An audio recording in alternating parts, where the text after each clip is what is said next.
Okay, so we are welcome back.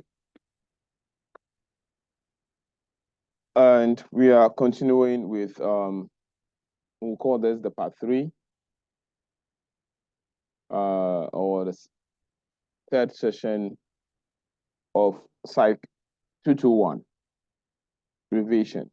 Okay, so we got to habituation and we went out of time. So we are saying that habituation is when our senses become used to a stimulus. Therefore, the stimulus is not able to elicit any further response or any response again. So let's say for the first time, if someone, let's say, so you see you enter into a place and the place will be smelly. But you know that if you yourself, you have to sit there for a very long time, or after some time, you stop perceiving the smell. You have realized that, right? That's habituation. That's a clear example of habituation. Because those living there have lived there for a very long time and they are not perceiving anything because they are habituated. So you also be habituated. So that's habituation, guys. I hope you understand. Okay. So let's go into the classical conditioning. So classical conditioning, as we all know, it was the proponent for that is how do you call it? Ivan Pavlov. Now, Ivan Pavlov, we should know that he wasn't a psychologist. He was a physiologist and was going deeper into neurophysiology. So he was a physician. He was a medical doctor. He was studying, how do you call it, digestion, when he came by the idea of studying how human respond to, or how organisms respond to stimulus, okay? I wouldn't want to go this, you can read, they are just history. So he was a Russian physician, blah, blah, blah. He won a Nobel Prize in 1904. He studied digestive secretions. Okay, so I wouldn't want to go into this kind of, because it's reading, for that one you will understand.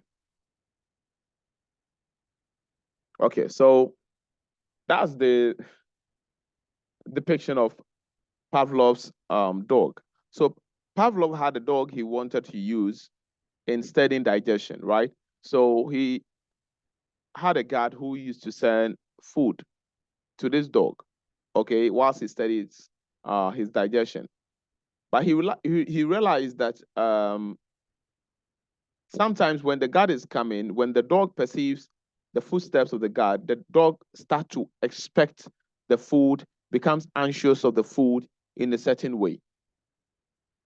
Okay, the dog starts to, how do you call it? Expect the food with certain behaviors, such as drooling and salivating.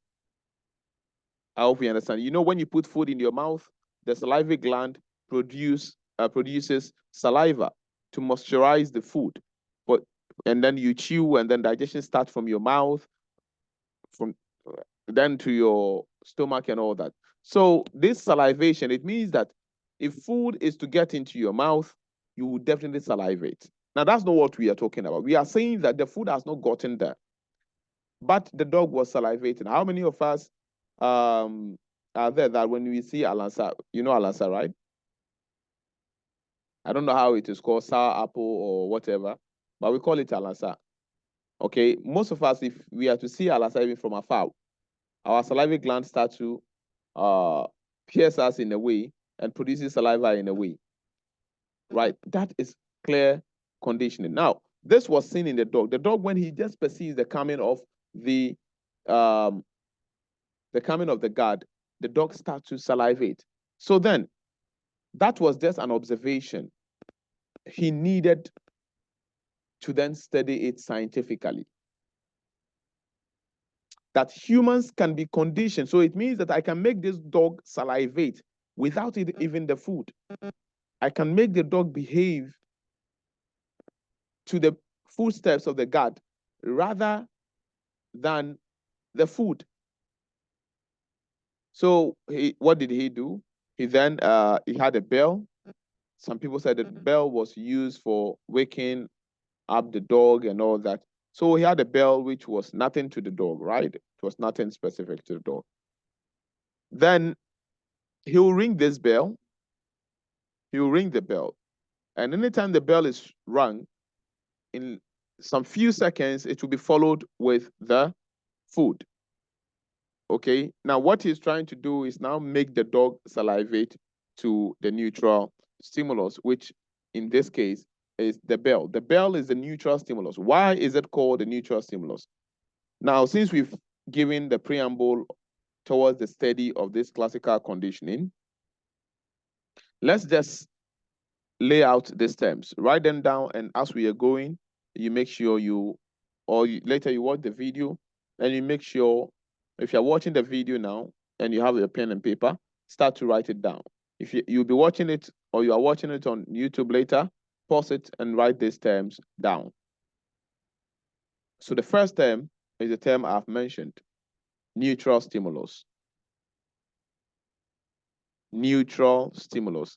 The second term, I know you've heard this before in level 100, but then this is like a revision, and then how do you call it? An addition. So we have neutral stimulus. The second one is unconditioned stimulus. Unconditioned stimulus. The third one is conditioned stimulus.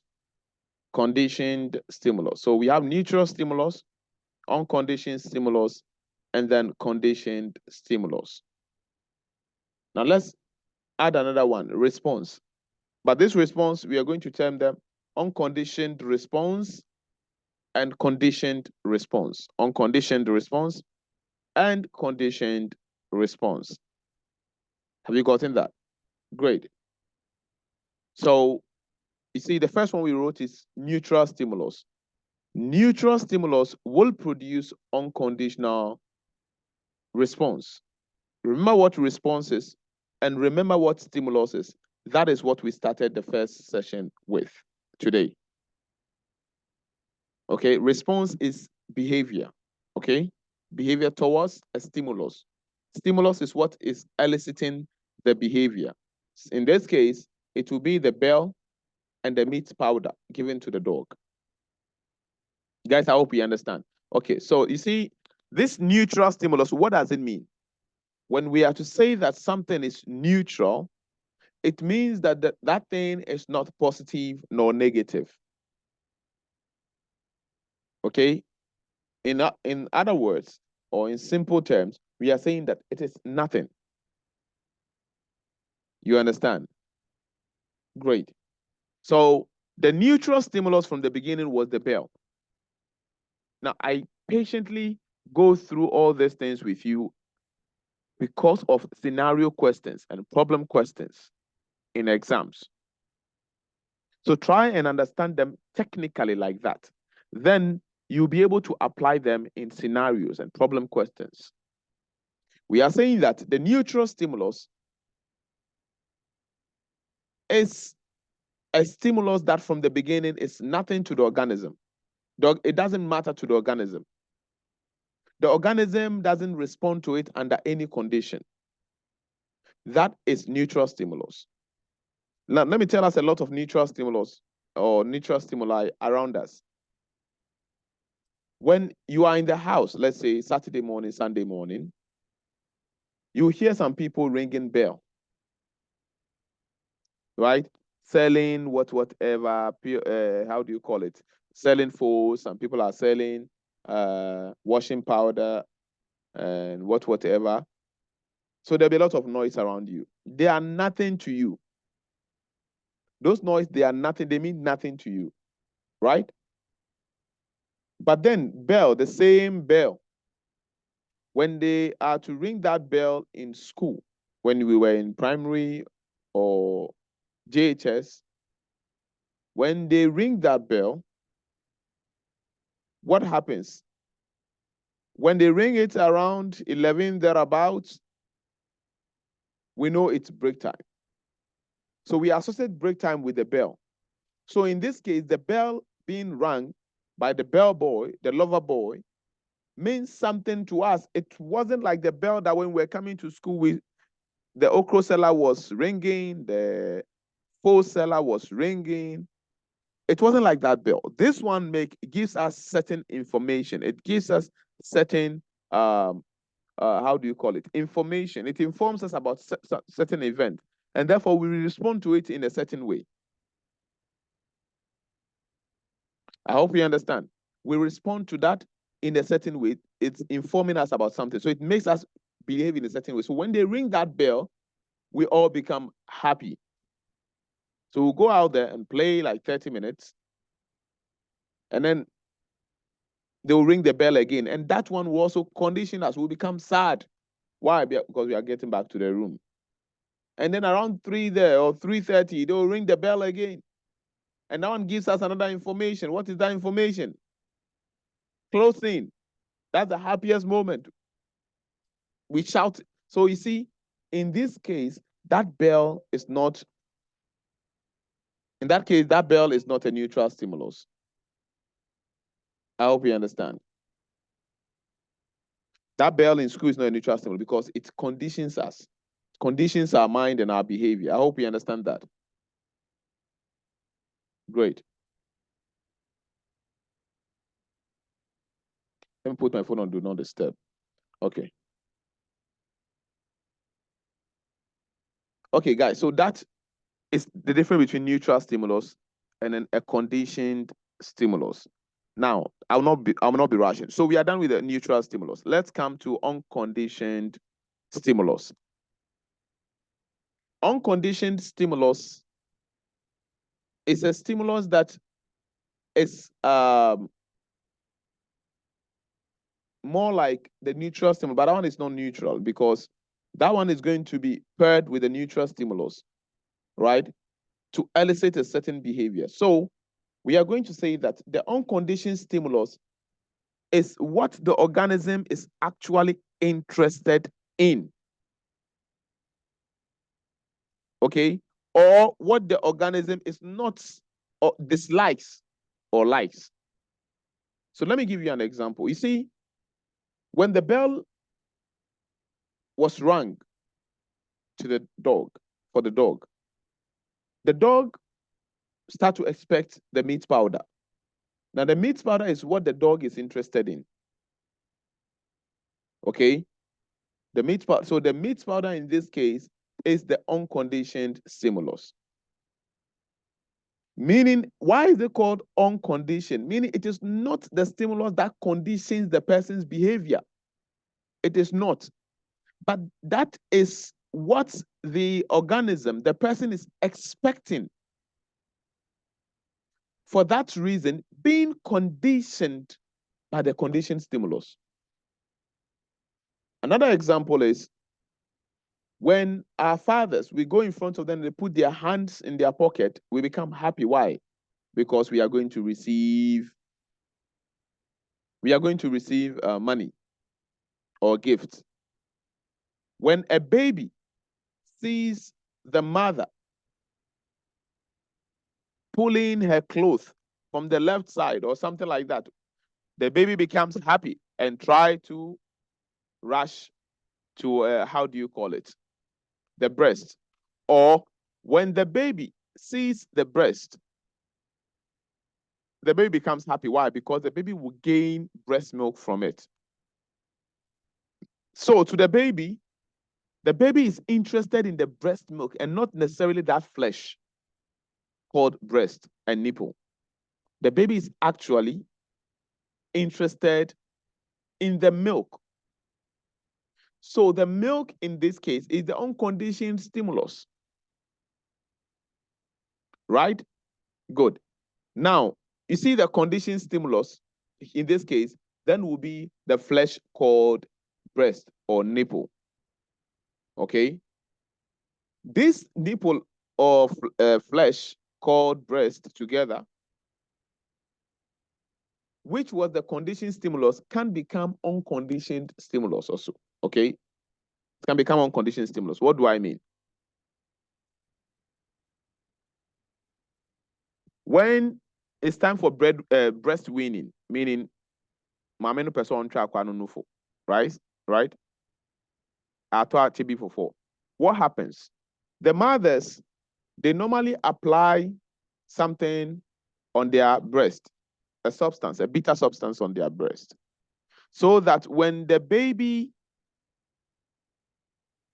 puts his mouth or tongue on it, the baby will feel the bitterness. So over some time, the baby will associate bitterness with the breast and be conditioned that breast is bitter. That substance which is bitter that was applied, in this case, will be the conditioned stimulus. Okay? Will be the conditioned stimulus. Now, what is the baby interested in now? It's just to grab the breast here. So the breast in this case then will become the unconditioned stimulus. And I hope we understand. So what is conditioned stimulus? I've mentioned it over time. I'm going to mention it. What is that conditioned stimulus? So conditioned stimulus is a stimulus that actually elicits the response. So if you look at the case of the baby, what made the baby dislike the breast?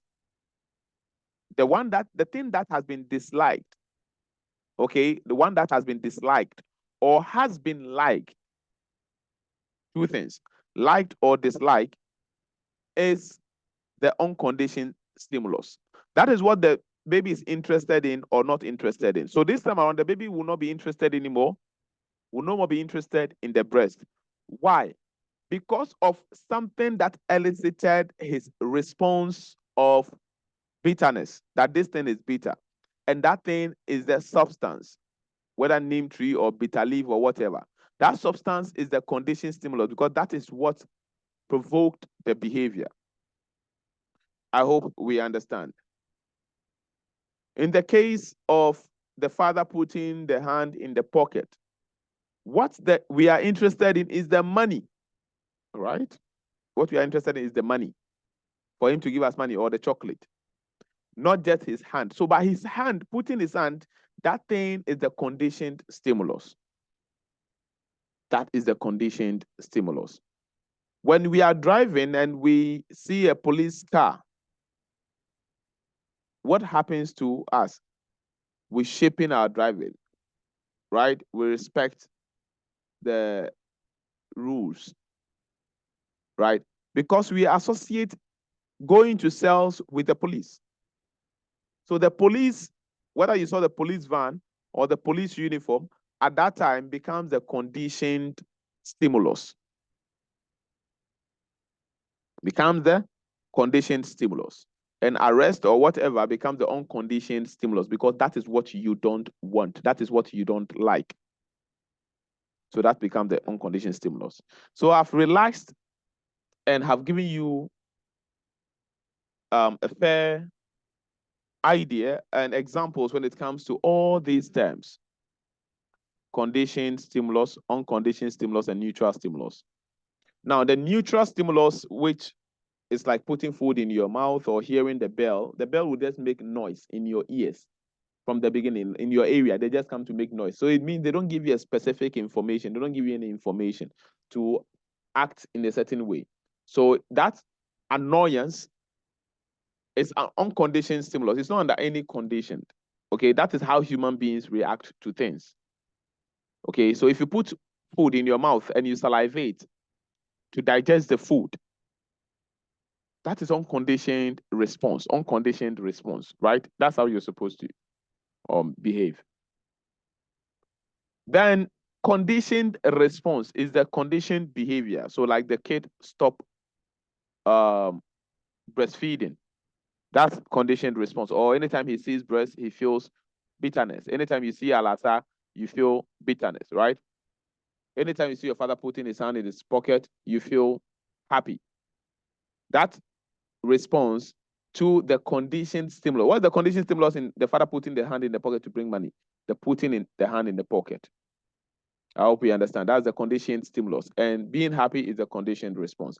I've reluctantly and spent much time in explaining this to you, and I hope you have understood them. So I wouldn't be reading all this. You can read them all by yourself. Okay? You can read all this by yourself.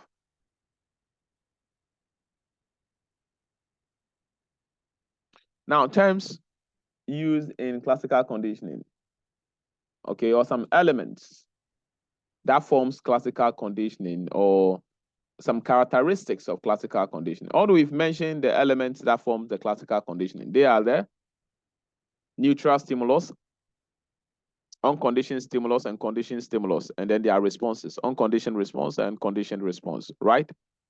Neutral stimulus elicits unconditioned response.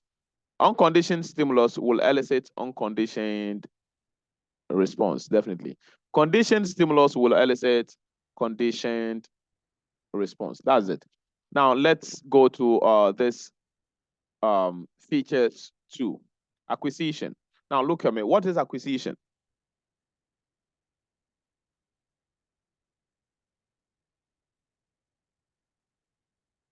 Acquisition. So guys, acquisition is basically the overall process of bringing the neutral stimulus together to associate it with the unconditioned stimulus. When neutral stimulus is associated with unconditioned stimulus over a period of time, it elicits a conditioned response. Let me go over that again. When the neutral stimulus, when you pair a neutral stimulus, such as the bell, with an unconditioned stimulus together, over a period of time, there would be acquisition of conditioned response. There would be acquisition of conditioned response.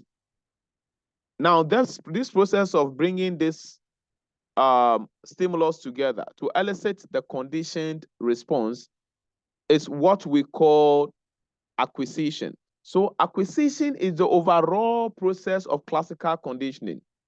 The overall process of classical conditioning. Okay, so Khadija said I should take it again. So I'm saying that when you associate neutral stimulus to unconditioned stimulus, it will elicit a conditioned response if you pair them over time. Now, this association of neutral stimulus, the overall process of associating a neutral stimulus with unconditioned stimulus to elicit a conditioned response, this process is what is called acquisition, meaning acquisition of conditioning. Acquisition of conditioning a response, a behavior. So when you are going through a process to make someone behave in a certain way under certain conditions, that process is known as acquisition.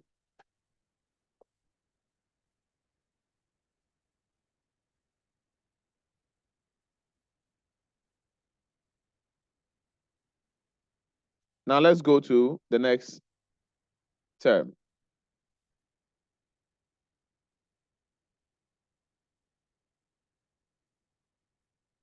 The next term is extinction. Now, classical conditioning has these characteristics. Extinction is a bit different from acquisition. Extinction is like spoiling what you have built, breaking down what you have built, okay? Now, what is extinction? Extinction, have you heard fire extinguisher before? To extinct something and to take the thing out of something, to put something off, right? Okay.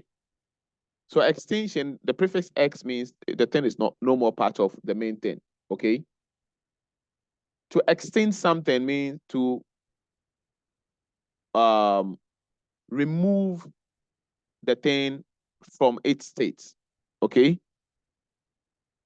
Okay, so what is extinction in this case? Now, you see, when you pair the, how do you call it? The neutral stimulus, like the meat powder, the bell, and the unconditioned stimulus, which is the meat powder in this case, in the Pavlovian experiment, if you pair them over time, a period of time, we said it's going to elicit a conditioned response, even when you stop presenting. So you will stop presenting at a point in time, you stop presenting the unconditioned stimulus. Just like Ivan Pavlov stopped following the bell with the meat powder. The meat powder wasn't coming with the bell anymore. So the dog kept salivating, okay?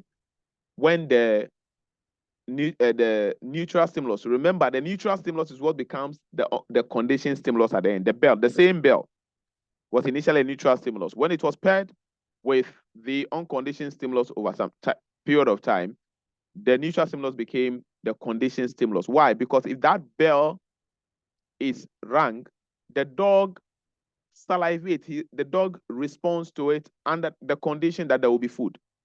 But after a period of time, the meat powder wasn't following. So the dog stopped responding to the conditioned stimulus, which is the bell. Now, what happened by the dog stopping to salivate is what is known as extinction.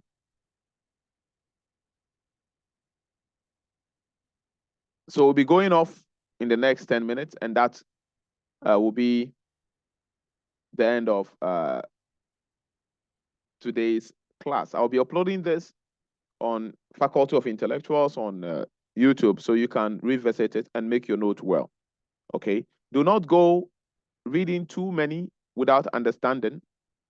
It will be better if we understand few and we'll be able to answer questions on them, and it will be easier for us to achieve our A in this very course. Okay?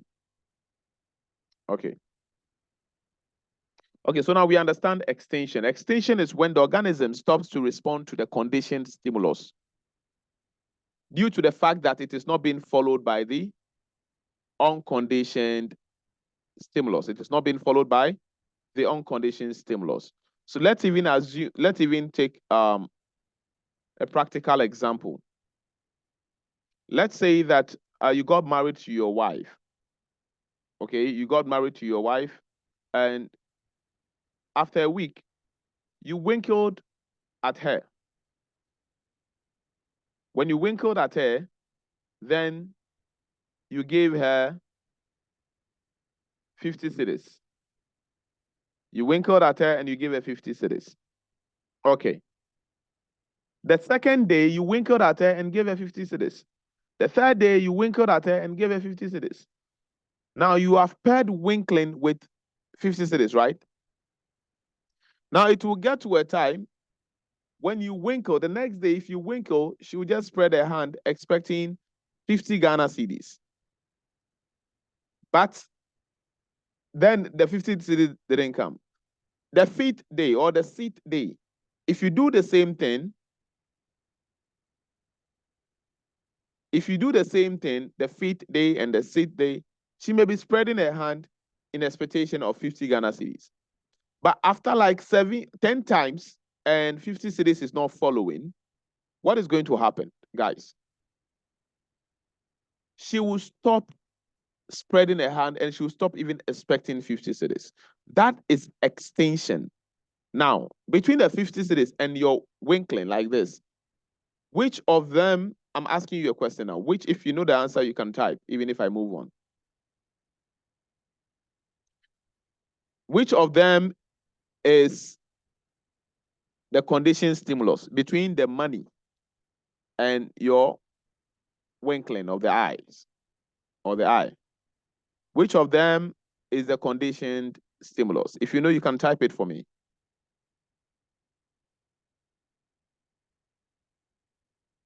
No one is typing? I know the one who type money will be a lady. See, the guys are giving the correct answer. I know the one who type money will be the lady. Good. Okay, so that's just by the way. So winking is money, dear money. Wanya. So winking is the conditioned stimulus. Remember, I said the unconditioned stimulus is the one that the organism is actually interested in or not interested in, the one that the organism likes or doesn't like. So does the wife like the money or interested in the money or not? If your answer is yes or no to that, if the wife is the wife interested in just the winkling, the answer is no. The winkle prompts her. The winkling elicits her expectation that money is coming. You understand? So money is the unconditioned stimulus, and the winking is the conditioned stimulus. I hope you understand this. Now, when the money stops, because that's what the woman is interested in, of course, if the money stops following the winking of the eyes or of the eye, the woman will stop expecting the money. Okay? The woman will stop expecting the money. Even you as a man, anytime you give your wife money, she takes you to the inner room. Anytime you give her money, she takes you to the inner room. Assuming she stops, you give her money, she doesn't take you to the inner room. You give her the second, she doesn't take you. You give her, will you keep on giving her? There will be extinction, because what you actually want is not paying. It's not her receiving the money, it's the other one, you understand? And she's not taking you to the inner room. So therefore, you would extinct. You will stop responding. You stop giving her the money. Okay, great. Okay, so now that we understand extinction, let's go to the next term. We have a few minutes to go, and I pray that we will to finish everything before 4 minutes. We have 4 minutes to go. So I may rush this a bit. So hopefully tomorrow, maybe we may have a meeting in the afternoon or maybe later before evening, so that we can have 2 sessions tomorrow. Because I want us to be solving questions hopefully by Friday ahead of the paper. When is the paper? I guess Sunday. Is it Sunday or Saturday? Now let's go to the next one as you are answering. Spontaneous recovery. So what is spontaneous recovery? So you see, when your husband winkles or winks and doesn't give you the money, and you stop responding to him, let me check. Okay, Sunday. So yes, we can have solution for answers hopefully Friday and Saturday. Yeah. Now, if you stop responding to your husband because money is not following, do you know that after a very long time, let's say a month later, your husband has stopped winking to you? So after like a month, he came to wink at you again. Okay? Do you know that you may spread your hand or expect money, although you've stopped, but you may think that maybe it's coming? Okay, so that recovery is what we call spontaneous recovery. It just comes. That one, spontaneous means like by chance, by random, you don't know where it came from. You understand? Before you know. So the dog, in the Pavlovian studies, the dog, after some time that he was not responding to the bell because the meat powder was not following, after a period of time, the bell was rung again, and then the dog salivated. I think the time will catch up with us, but then we'll continue tomorrow. Okay. After some time, the bell was rung again, and the dog salivated. That response to it is the spontaneous recovery. Now, the last but one is generalization. We call it stimulus generalization. So what is stimulus generalization? Do you know that sometimes you may, those people that when one person, a lady that's one, let's say an Ewe breaks her heart, she'll be like, that's how all Ghanaian men are. Or a Fanti breaks her heart, or a Gan, she'll be like, that's how all Ghanaian men are. That's stimulus generalization. That's stimulus generalization, okay? Why do we call it stimulus generalization? When you are responding to other stimulus or other stimuli that are similar to the conditioned stimulus, to the stimulus that actually provoked your behavior. That is generalization. So let's take the Pavlovian studies, for example. The dog, at a certain point, the dog was responding to even utensils that were sounding like the bell. So in this case, that is stimulus generalization. But if the dog was only responding to the conditioned stimulus like the bell, and any other thing doesn't distract it, or he doesn't respond to any other thing aside the bell, that is stimulus discrimination. And that is the last term here. Stimulus discrimination, as we are seeing here. So that's stimulus generalization and discrimination. Our time is up, and God willing, we continue tomorrow. I'll give the time on my platform, and then how we will be meeting, hopefully. So guys, see you hopefully tomorrow. If you have not subscribed to the channel, please do. That's Faculty of Intellectuals on YouTube. So see you, God willing, tomorrow. If you have any message or any question, you can send it to my WhatsApp platform. Okay, so see you later then. Bye.